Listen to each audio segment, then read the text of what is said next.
Assalamualaikum warahmatullahi wabarakatuh. Perkenalkan, nama saya Ira Manwati, NIM 193111101 dari kelas PAI 5C UIN Raden Nasaid Surakarta. Di sini saya akan menyampaikan materi tentang memahami historisitas fikih. Yang pertama, historisitas fikih.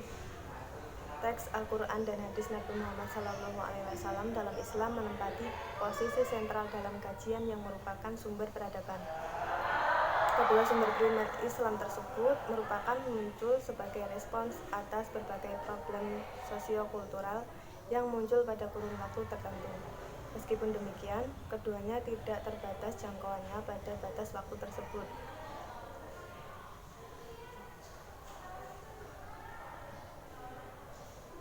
Masyarakat Muslim di Indonesia berbeda dengan masyarakat Muslim di Mekah, Madinah, dan wilayah lainnya. Di Indonesia, Islam ditampilkan oleh penganutnya dengan beragam corak.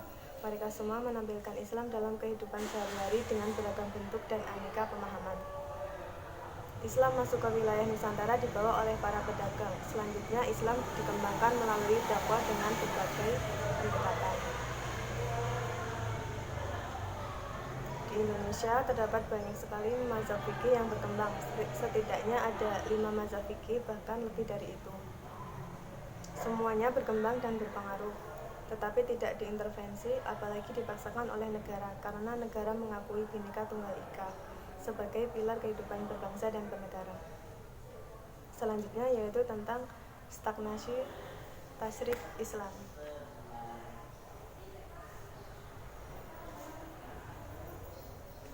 Fikih atau hukum Islam itu tidak dapat dilepaskan keberadaannya dari faktor kondisi sosio-historis yang mengitari para ulama fikih dalam memproduksi fikih. Faktor tempat, situasi, dan kondisi serta zaman merupakan variabel-variabel yang berpengaruh atau ilah secara signifikan dalam mewarnai kelahiran fikih. Selain itu, faktor subjek dalam hal ini ulama fikih menjadi penentu warna rekayasa fikih, termasuk afiliasi mazhab fikih yang dianut. Atas nama perbedaan mazhab, suatu kelompok ada kalanya rela melontarkan kalimat mengkafirkan atau didakfir kelompok lain, padahal mereka masih sesama muslim. Karena definisi muslim adalah siapa saja yang bersaksi bahwa tidak ada Tuhan kecuali Allah dan Muhammad utusannya.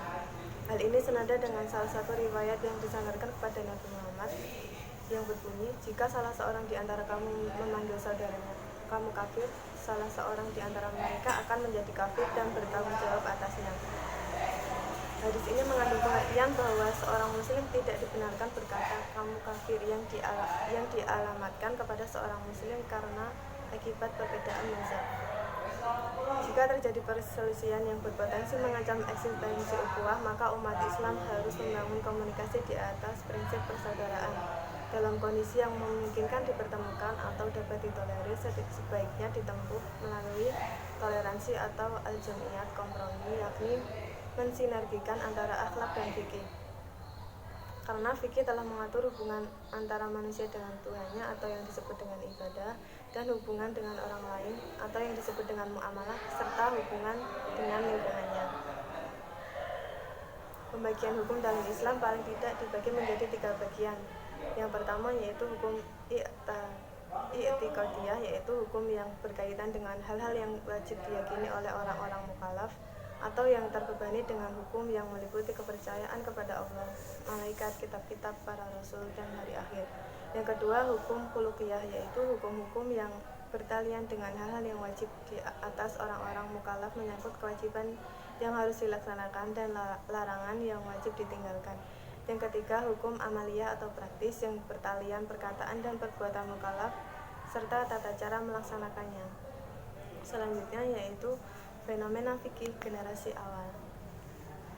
Pasca wafatnya Rasulullah SAW, tidak jarang sahabat melakukan ijtihad karena tantangan hidup dan kondisi sosio-historis sudah berbeda dengan masa Nabi. Terjadilah perbedaan pandangan di kalangan sahabat, khususnya kalangan khulafa rasyidun. Padahal jarak antara mereka baik zaman maupun tempat masih terbilang sangat dekat dan belum ada generasi yang mengantarainya.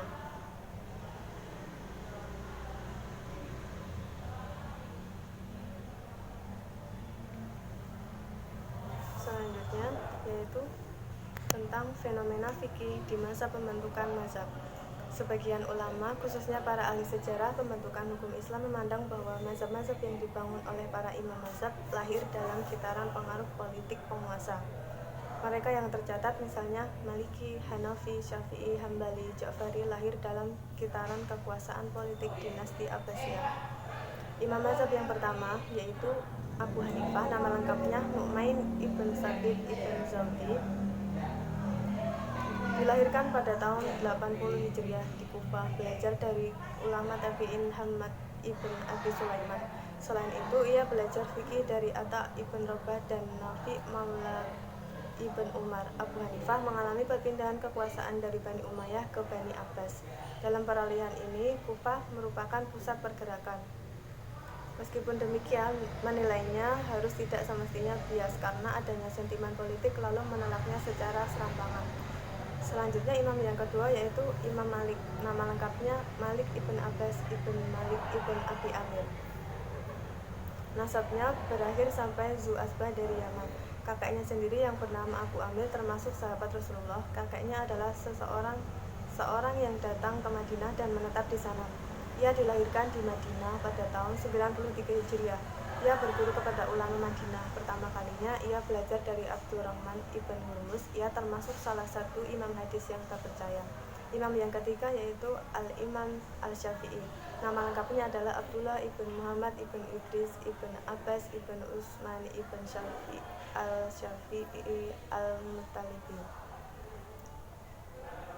Ia dilahirkan di Kuzah tahun 150 Hijriah.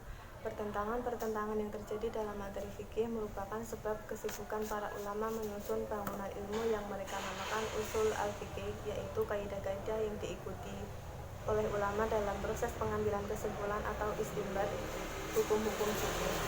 Imam yang terakhir yaitu Ahmad ibn Hambal, nama lengkapnya Ahmad ibn Hambal ibn Bilal Az-Zahili Al-Syaibani Al-Maruzi Al-Baghdadi. Ia dilahirkan pada tahun 164 Hijriah. Ia termasuk salah satu imam hadis yang sangat terkenal dengan kitab Musnadnya atau Musnad Ahmad ibn Hambal. Selanjutnya yaitu ketika pintu ijtihad tertutup. Penyebab keterhentian perkembangan kajian fikih adalah masa kodifikasi atau tadwin. Gerakan tadwin atau kodifikasi sendiri merupakan upaya untuk menyimpan khasanah ilmu para ulama, tetapi di sisi lain menjadi penyebab ulama berikutnya merasa cukup dengan apa yang telah tersedia. Mereka merasa tidak perlu melakukan penelitian dan pengkajian ulang terhadap sejumlah masalah baru dan aktual yang muncul.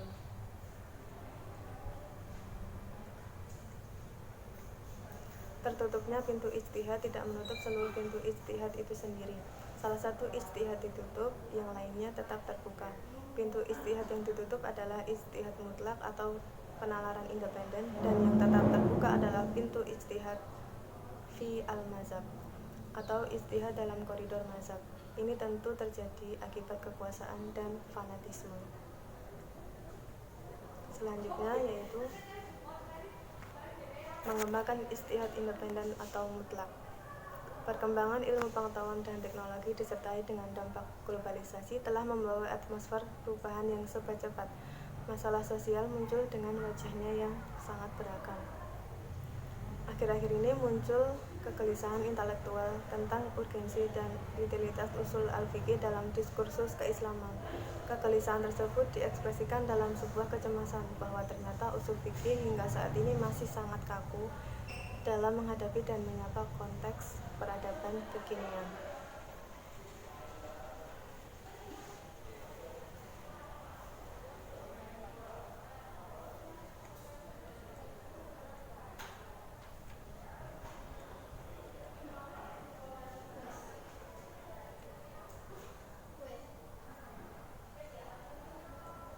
Selanjutnya yaitu tentang Islam Indonesia, Islam yang majemuk. Umat Islam Indonesia merupakan umat Islam yang unik dan heterogen, baik berupa agama, kepercayaan, suku, ras, etnik, adat istiadat, budaya, atau yang lainnya, sehingga dibutuhkan penanganan yang khusus. Indonesia merupakan negara dengan penganut Islam terbesar di dunia, sehingga umat Islam adalah umat mayoritas. Akan tetapi, terdapat beberapa wilayah dan provinsi di mana umat Islam merupakan umat minoritas. Selanjutnya yaitu kearifan menyikapi perbedaan. Pada tataran realitas, keragaman berpeluang memicu tumbuhnya benih-benih konflik di tengah-tengah masyarakat. Sejarah mencatat bahwa munculnya konflik dalam masyarakat pada umumnya dipicu oleh keragaman yang meningkat menjadi perbedaan dan bahkan meningkat hingga menjadi pertentangan yang terbuka. Keragaman dan perbedaan dalam berbagai aspeknya, baik secara individual maupun secara kolektif, harus disikapi secara arif, agar dengan begitu kehidupan individu dan kelompok akan lebih dinamis, sehingga dapat melahirkan kompetisi secara sehat untuk memperoleh kebaikan atau fastabiqul khairat dan tolong-menolong atau ta'awun dalam menata kehidupan di bumi ini.